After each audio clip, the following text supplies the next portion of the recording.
Bismillah. Assalamualaikum warahmatullahi wabarakatuh. Alhamdulillah, wassalatu wassalamu ala rasulillah wa ala alihi wa sahbihi wa man walah wa ba'd.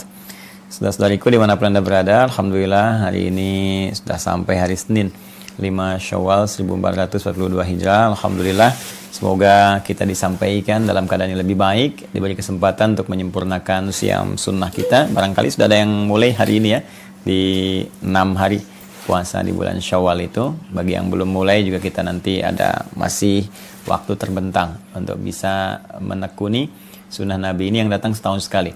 Man shoma Ramadan thumma atba'ahu sittan min Syawal, ya siapa yang menaikkan puasa Ramadan thumma atba'ahu dan mengikutinya ya sittan min Syawal dengan 6 hari puasa di bulan Syawal, fa ka'annama yasumu dahra kullahu, maka seakan-akan dia berpuasa selama setahun penuh ya pahalanya. Jadi ada yang ulama yang menghitung kalau kita 30 hari kemarin puasa dan setiap satu hari itu dikalikan paling minimal 10 kebaikan. Konsepsi Quran surah ke-6 Al-An'am di ayat 160. Man jaa'a bil hasanati falahu asyru amsalihha. Siapa yang mendatangkan, menunaikan satu kebaikan yang bernilai pahala. Perbuatan yang punya nilai pahala disebut hasanah. Ya falahu asyru amsalihha, maka dia mendapatkan 10 kali lipat. Jadi kalau kita 30 hari puasa minimal kalikan 10 dari nilai puasa kita, bukan dari ibadahnya ya. Yang sholat, yang zakat itu puasa dengan ibadah yang detil lagi pahalanya lebih banyak lagi. Kalau kita ambil sehari 10 kali 30 berarti 300 kan? 30 hari kali 10 300. Terus tambah 60, tambah 6 lagi ya. 6 hari puasa bulan Syawal kali 10 lagi. Maka 60 jumlahnya. 300 tambah 60 360.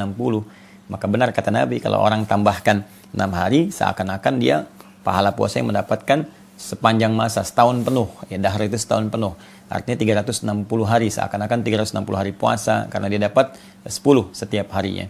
Maka kalau kita ambil hijriah 354 hari dalam setahun atau 365 hari dalam tahun Masehi, kan? Maka ambil tengah-tengahnya kurang lebih 360.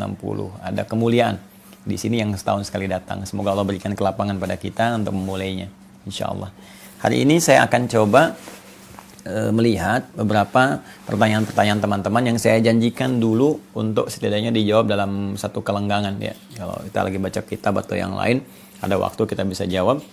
Bersama saya ada di Ahmad juga loh. Ahmad, assalamualaikum. Sini, mau jawab pertanyaan sama Bu ya? Kasih salam. Mau di situ dulu.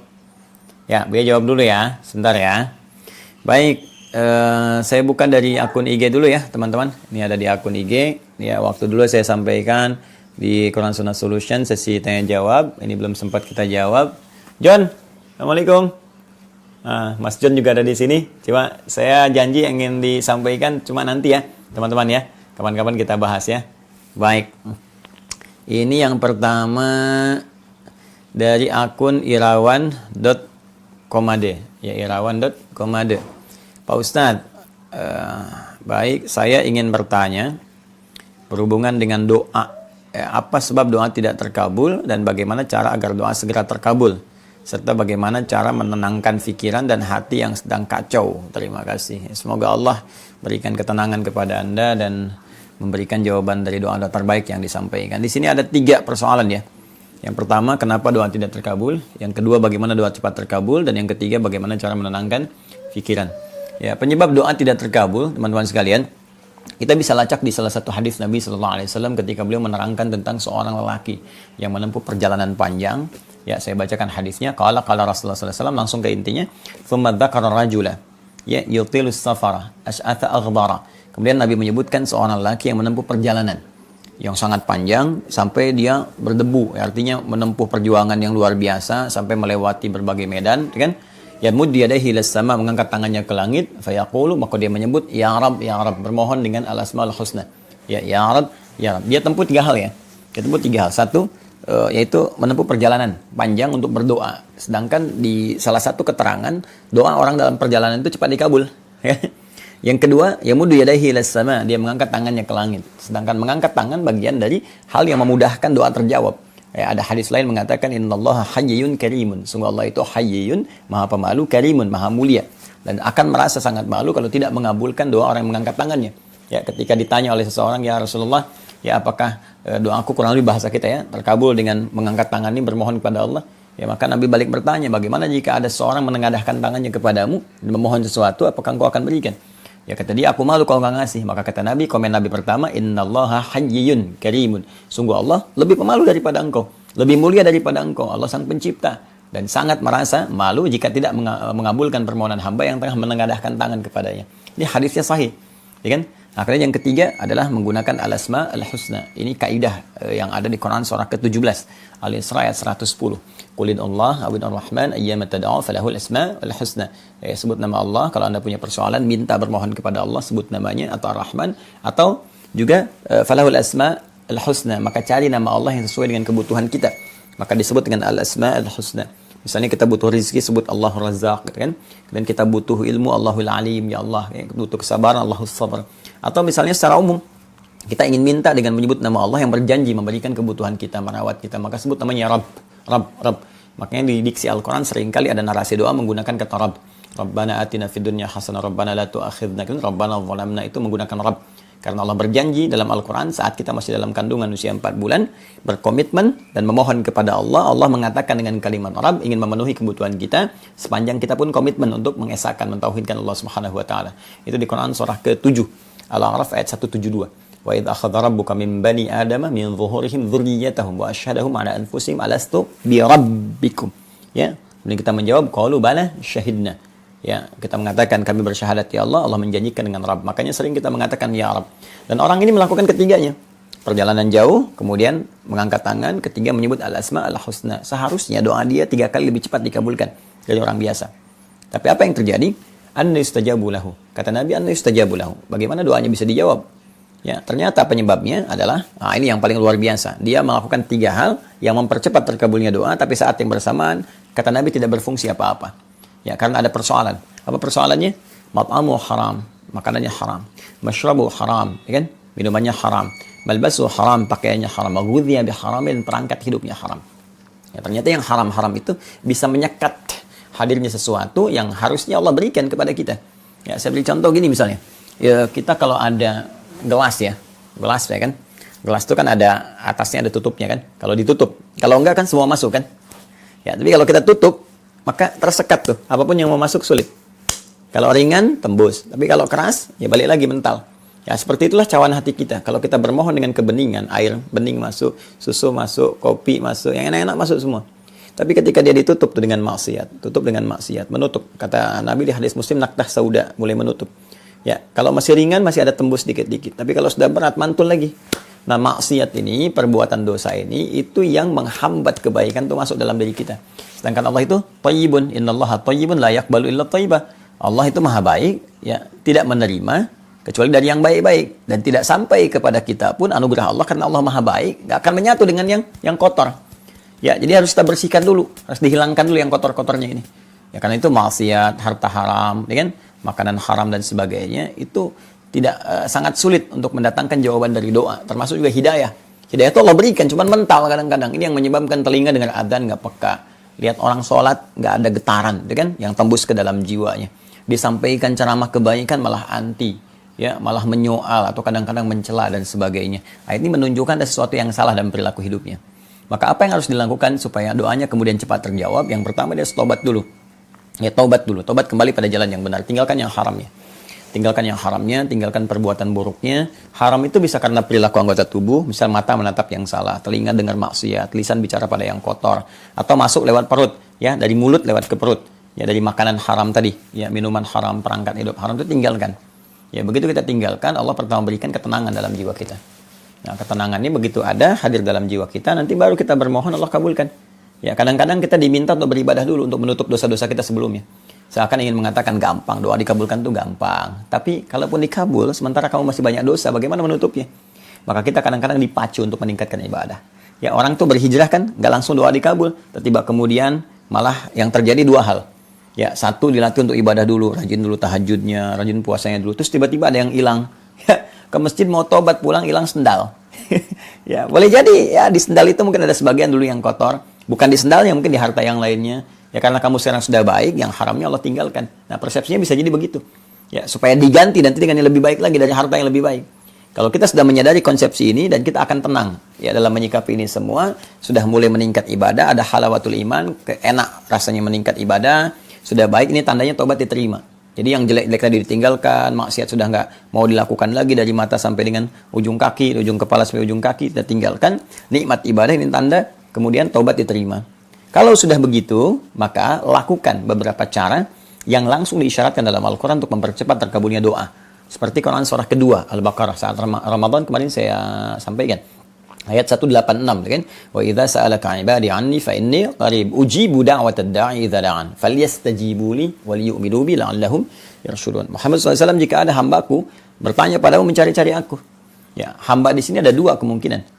Bisa hamba yang dimaksudkan hamba yang saleh, seperti Allah firmankan di surah Al-Furqan itu, wa ibadur rahmanil ladzina yamshuna 'alal ardi hauna, itu hamba yang saleh.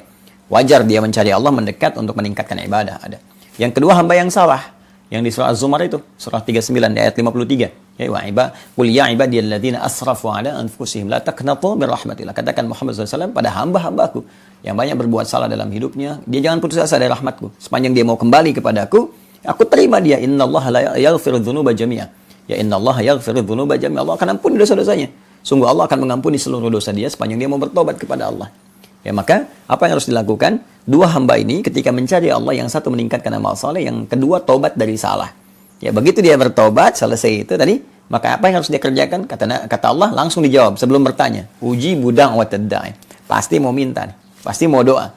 Yang soleh minta surga, kan? Yang salah minta penerimaan tobat, minta rahmat, minta kebaikan, minta rezeki, minta macam-macam. Kata Allah, uji budang watad da'i idza da'an. Aku pasti akan jawab semua doa-doa hambaku, baik sekarang, nanti, ataupun saat dia kembali kepadaku. Kalau belum itu layak untuk dia dapatkan di dunia, Allah akan berikan di akhirat. Allah mengabulkan apa yang dibutuhkan, bukan apa yang diinginkan. Kadang bukan kebutuhan kita sekarang, kadang nanti apa yang kita harapkan itu Allah berikan sesuai dengan aspek yang bisa meraih kemaslahatan untuk kehidupan kita. Maka kalau ingin cepat dikabulkan, ya falyastajibu li, maka cepat respon seruanku, kata Allah. Ya, kita menuntut hak dari Allah, tapi hak Allah nggak kita selesaikan. Maka kalau kita pengen cepat dikabulkan, cepat pula respon surat Allah. Secepat kita merespon, secepat itu pula Allah memberikan jawaban kepada kita. Karena itu Allah uji dalam sehari, ya, diseru kita oleh Allah lewat suara muadzin salat misalnya. Ya, coba direspon nggak? Nah, sekarang biasakan. Zuhur respon, asar respon, maghrib respon, isya, subuh bahkan kalau bisa lebih cepat merespon. Subuh 4.35, ya, Anda siap-siap dari jam 4 misalnya kan. Nah, itu ketika Anda menyiapkan lebih dari semestinya, dituntut 4:30, tapi jam 4 siap-siap, maka Allah pun akan berkenan mengabulkan lebih cepat dari apa yang Anda bayangkan. Jadi kalau ingin cepat doa dikabulkan, latihan meningkatkan amal soleh, itu kuncinya. Ya, amal soleh itu kalau ditingkatkan, takwa namanya. Takwa itu latihan untuk meningkatkan amal soleh, sehingga ada hasil kedekatan dengan Allah. Makanya turunan takwa itu amal soleh. Dzalikal kitabul raiba fihi hudal lil muttaqin. Siapa muttaqin? Orang takwa. Alladzina yu'minuna bil ghaib wa yuqimunas shalah, latihan salat. Wa mimma razaqnahum yunfiqun, latihan infak. Walladzina yu'minuna bima unzila ilaik, latihan interaksi dengan Al-Qur'an. Nanti kalau takwanya meningkat, termasuk saat puasa kemarin, kan ujungnya takwa. Ya ayyuhalladzina amanu kutiba alaikumusshiyam kama kutiba alal ladzina min qablikum la'allakum tattaqun. Takwa kan? Nah, kalau takwa sudah meningkat, apa yang terjadi? Nah, konsepnya di Quran surah 65. Ya, di akhir ayat kedua sampai ketiga. Wa may yattaqillaha yaj'al lahu makhraja wa yarzuqhu min haitsu la yahtasib. Siapa yang bisa meningkatkan takwanya, Allah berikan jalan keluar, solusi dari setiap persoalan yang dihadapi. Bahkan terkait rezeki didatangkan dari sisi yang tidak dia duga. Sampai nanti kalau masuk ke ayat keempat selanjutnya, wa may yattaqillaha yaj'al lahu min amri yusra. Kalau dia bisa meningkatkan lagi, maka semua sisa aktivitasnya dimudahkan oleh Allah. Mudah. Ya, wal yu'minu bi. Tapi harus yakin, kembali ke Al-Baqarah 186. Harus lakukan dengan iman. Jadi ada orang bekerja kebaikan tidak dengan iman, ada yang dengan iman. Yang dengan iman itu lakukan karena Allah. Semua niat lillah, karena Allah perintahkan. Jangan cuma mengejar target dunia. Ya, saya bangun relasi berbuat baik pada dia supaya punya akses ke sini, punya kedudukan bisa terangkat. Motifnya hanya cari perhatian manusia, gitu kan? Nah, kalau itu ya nggak ada bedanya dengan yang nggak beriman. Banyak yang belum beriman pun, yang belum beriman banyak begitu.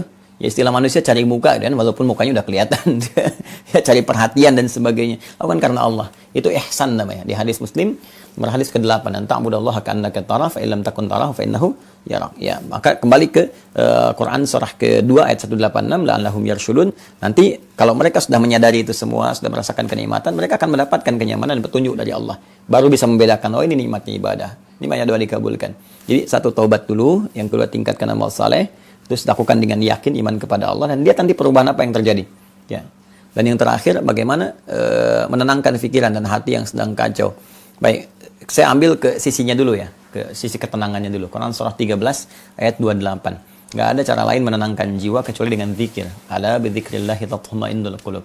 Kata Allah, ketahuilah, yakinkan pada dirimu dengan meningkatkan zikir kepada Allah itu akan berdampak pada ketenangan hati. Zikir itu segala aktivitas yang mengingatkan kita dengan Allah. Ya, karena itu doa itu disebut zikir. Quran surah ke-7 ayat 205. Wadhkur rabbaka fi nafsika tadarruan wa khifatan wa dunal jahri minal qaul. Ayo kamu berdoa kalau punya masalah, sebut nama Allah. Tapi segenap jiwamu, jangan cuma di lisan, segenap jiwamu dengan khusyuk, dengan penuh harap. Makanya saat berdoa kita cenderung tenang. Walaupun solusi belum datang pada saat itu, tapi ketenangan ada. Karena tertumpahkan apa yang dirasakan, ya keluar dari keadaan jiwa kita. Maka tapi minta sepenuh jiwa supaya merasa lebih nyaman. Ya, kemudian baca Quran itu zikir. Quran surah 15 ayat 9. Inna nahnu nazzalna dzikra wa inna lahu lahafidhan. Kami telah turunkan Al-Quran sebagai zikir. Jadi kalau sedang tidak tenang, ya alih-alih melakukan hal yang tidak positif, lagi bikin status yang enggak jelas, lebih baik wudu, buka mushaf, ada kiblat, itu ada ketenangan. Ya, kemudian ya kalimat thayyibah, sebut misalnya subhanallah, alhamdulillah, zikir, Allahu akbar, astagfirullah, istighfar, rabbana la tu'akhidna in nasina wa akhtana, ya rabbana zalamna anfusana, ya rabbana, misalnya apa aja yang kita bisa sampaikan, mohon kepada Allah dengan zikir-zikir terbaik, atau subhanallah, alhamdulillah, Allahu akbar, istighfar, astaghfirullah. Nah, itu termasuk zikir. Quran surah keempat ayat 103. Fa idza qadaytumus salata fadhkurullah. Jika Anda telah tuntas mengerjakan salat, berzikirlah kepada Allah. Kita ucapkan subhanallah, alhamdulillah, Allahu akbar. Itu memberikan ketenangan pada jiwa. Boleh saat gelisah pun kita sampaikan itu. Dan puncaknya salat. Ya, karena salat itu puncak dari zikir. Istighfar ada dalam salat, subhanallah ada di salat, alhamdulillah ada di salat, Allahu akbar ada di salat, ngaji ada di salat, ya doa ada di salat. Yang semua tadi ada di salat. Ya, makanya ketika Anda menunaikan salat itu bagian dari zikir. Quran surah ke-20 ayat 14. Innani anallahu la ilaha illa ana fa'budni wa aqimis salata li dzikri. Saya Allah, enggak ada Tuhan selain saya, kata Allah. Ya, maka buktikan engkau menuhankan aku dengan menyembahku. Caranya tunaikan salat sebagai zikir kepadaku. Jadi ambil wudu, kemudian setelah itu kita salat, kalau bisa ke masjid, salat 2 rakaat tahiyatul masjid, ya, atau misalnya salat wudu sesuai misalnya waktunya, bisa duha atau yang lain, tunaikan dan penuh harap kepada Allah. Itu cara terbaik untuk menenangkan jiwa. Jadi 3 ini kita simpulkan, setelah taubat kepada Allah, tingkatkan amal soleh dan perbanyak zikir dengan menunaikan amal soleh tadi. Nah, semoga dengan itu insyaallah terlengkapi dan diberikan kemuliaan oleh Allah Subhanahu wa taala. Baik, kurang lebih demikian akun irawan.komad ya. Satu lagi. Assalamualaikum, waalaikumsalam warahmatullahi wabarakatuh. Dari akun Murlasnita, saya mau tanya obat herbal rempah pH7 di mana bisa membelinya buat ibu saya yang sedang sakit masa pemulihan dari COVID. Izin disampaikan, rempah pH7 nggak dijual, tapi dibagikan secara gratis. Sekali lagi ya, tidak dijual, tapi dibagikan secara gratis. Ya, kamera nggak usah ngikutin saya mau nunjukkan aja. Ya, alhamdulillah bersamaan dengan adzan mudah-mudahan berkah. Nah ini teman-teman, ini dia rempah pH7 ya. Dan ada tulisan tidak diperjualbelikan, khusus untuk lingkungan internal. Internal itu maksudnya yang pengen, ya, bukan lingkungan kita, enggak. Yang pengen nyampaikan, ya. Nah, jadi tinggal teman-teman ngajukan saja. Kemana ngajukannya? Ini sambil adzan saya jawab ya, teman-teman. Nanti kita berhenti di situ pertanyaan ini karena tanggung. Bismillah. Nah ini ada namanya Ustadz Fadil yang bertanggung jawab. Baik, terkait dengan pH7. Nah, ini dia nomornya. Saya sampaikan ya, teman-teman bisa save nomornya. Bismillah. 0812 ya, 0812 1091 2570. 0812 1091 2570 ya. Insyaallah. Saya ulang ya, 0812 1091 2570. Namanya Ustadz Fadil, beliau koordinator ya untuk pH rempah 7. Bisa juga minta lewat web Quantum Akhir ya. Sampaikan di situ permohonan, nanti dicek ke beliau, tapi cuma nerima WA ini ya, message ya. Nggak nerima telepon ya. Nggak nerima telepon, cuma WA message. Kalau telepon nanti tiap hari terus ya, karena banyak nanti. Nanti ketika Anda kirim pesan, automatically langsung tersambung jawaban bagaimana perangkat yang harus kita lakukan. Biasanya nanti Anda ditanya daerah mana, masukkan data, lalu kirim ongkos kirim aja. Ongkos kirimnya berapa ke situ, ya. Dari ongkos kirim ini nanti kemudian dipaketkan ini sampai ke kita. Assalamualaikum Mas Ahmad. Muhammad sudah datang. Sini, kita dadahan dulu. Assalamualaikum. Sini Bu ya. Ini Bu ya. Mau di situ dulu. Baik, kalau begitu kita akhiri dulu teman-teman sekalian. Ahmad sudah ada di sini, John juga ada di belakang, tapi Joni nanti lain waktu saya perkenalkan, masih sibuk. Assalamualaikum John. Kasih suaranya dong sama pemirsa. Assalamualaikum. Alhamdulillah. Nanti kita sambungkan teman-teman. Allahu akbar, Allahu akbar. Subhanakallahumma wa bihamdika asyhadu an la ilaha illa anta astaghfiruka wa atubu ilaik. Assalamualaikum warahmatullahi wabarakatuh.